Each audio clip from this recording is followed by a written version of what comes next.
13h, 14h. Europe 1, 13h. Il y a 13h32 sur Europe 1, Europe 1, 13h. La suite, vous écoutez Stéphanie Lemuru et avec vous aujourd'hui Stéphanie, le chroniqueur politique Olivier d'Artigol et le journaliste Yvan Riofol.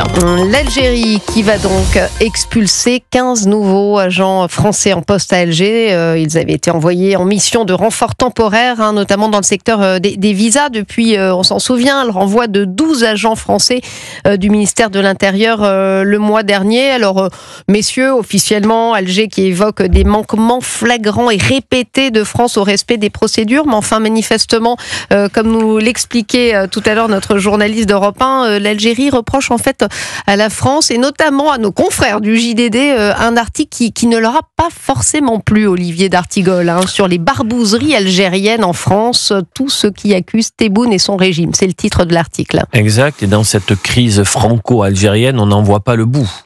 Il y avait deux stratégies qui s'affrontaient, une stratégie portée par Emmanuel Macron directement, qui était plus engagé vers une forme de dialogue. C'était aussi la stratégie du ministre des Affaires étrangères et une stratégie à un moment donné validée par le Premier ministre, portée par Bruno Retailleau, qui était de vouloir quelque chose d'un peu plus ferme. Qui dit d'ailleurs que la France répondra de manière immédiate, ferme et proportionnée, tout d'un coup. On ne comprend plus la manière dont l'État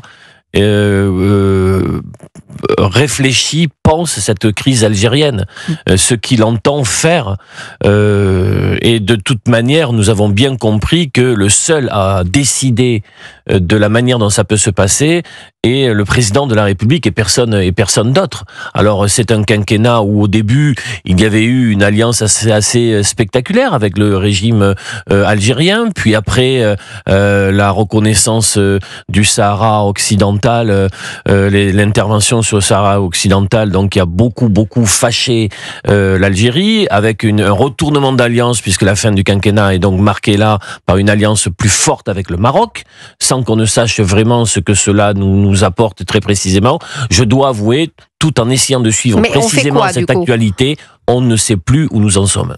Yvan Riofol. On sait parfaitement. Yvan Riofol a le secret. Nous sommes précisément dans la continuité de ce que je vous ai décrit comme étant l'effondrement de l'État sur le plan intérieur, l'effondrement de l'État sur le plan extérieur. Nous sommes face à une humiliation continue de la part de l'Algérie qui perpétue une sorte de guerre d'Algérie qui voudrait maintenant être menée sur le sol même français.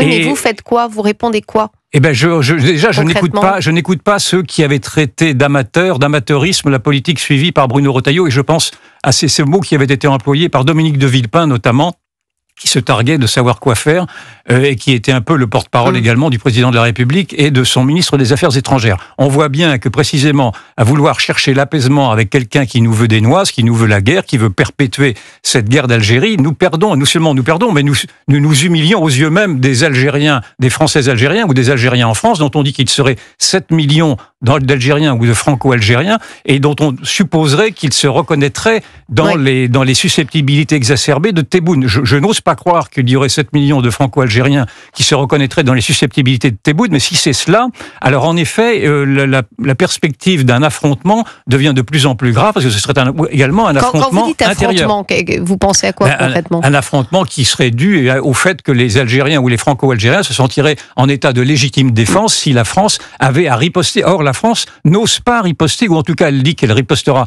proportionnellement, c'est-à-dire qu'elle va expulser un nombre égal de fonctionnaires ou je ne sais quoi, enfin de représentants algériens, alors que l'on sait très bien que le rapport de force tel qu'il pourrait être compris par ce régime autoritaire, ce régime dictatorial, est précisément de revoir la politique tout ça a été déjà dit, de revoir la politique des visas, de revoir les facilités qu'ont maintenant les Algériens à s'installer en France. Surtout des visas concernant peut-être les diplomates et le pouvoir. En remettant en accord les accords issus précisément de la guerre d'Algérie et des accords de 68. Tout ceci a été expliqué en long et en large, mais on nous répète à chaque fois que ce serait de la mauvaise politique que de mettre de l'huile sur le feu. Mais si vous ne mettez pas de l'huile sur le feu, eh bien effectivement, vous faites maintenant humilier non seulement aux yeux des Algériens, mais aux yeux, dans le fond, du monde entier, qui regarde la France aujourd'hui incapable d'avoir à s'affirmer comme une autorité et à défendre ses propres intérêts. Olivier d'Artigol, vous qui connaissez bien notre Premier ministre, il y avait eu quand même une forme d'ultimatum. On en est où d'ailleurs ?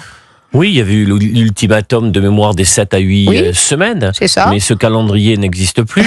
On n'en parle plus beaucoup. Il a été totalement évacué de l'agenda politique. Ce que je sais, c'est que le 16 mai, donc cette semaine, ce sera donc les 6 mois de l'incarcération de Boualem Sansal. Absolument. 6 mois le 16 mai. C'est une situation catastrophique d'abord pour lui, parce qu'il est malade, et catastrophique pour l'idée qu'on peut se faire de la défense de notre pays et de valeurs, le fait que, voilà, ce pays de Voltaire. Donc, le Premier ministre n'a réellement plus la main. Et maintenant, Kamel Daoud aussi. Oui, Kamel Daoud. Le Premier ministre n'a plus la main sur ce dossier. Le président de la République doit prendre, il me semble, 2 heures d'intervention télévisuelle mardi soir. Il aura donc, j'espère, à répondre à des questions, et j'espère que ces questions seront ciselées concernant la très grave crise algérienne. Mais il ne faut pas des réponses ciselées, il faut maintenant des réponses fermes, et cela donne raison. Je parlais des questions ciselées. Il y a eu des choses de fait, donne raison, quand même, en tout cas, au ministre de l'Intérieur, Bruno Retailleau, qui était malgré tout isolé dans cette stratégie de bras de fer, qui me semble être la seule stratégie que l'on puisse comprendre, en tout cas que l'opinion française attende il a accepté gouvernement. Aussi depuis Beauvau que cette stratégie soit évacuée du calendrier politique. Non, mais il reste à Beauvau, il accepte donc. Pour l'instant, il reste à Beauvau. Il ne faudrait pas qu'il reste trop longtemps à Beauvau. Si effectivement, il se verrait entravé dans toutes ces initiatives. Pour l'instant, il reste quand même avec ce ministère de la Parole, et il reste le seul homme au gouvernement à dire des vérités qui sont des vérités indicibles de la part du président ou de son Premier ministre. Donc il y a quand même une grande lâcheté collective, ce bras de fer, dans laquelle pour l'instant Retailleau ne tombe pas. Je ne veux pas du tout lui faire ce procès-là, mais effectivement, il y a ce risque effectivement de prêter le flanc ensuite à une sorte de collaboration passive. Mais on n'en est pas là du tout.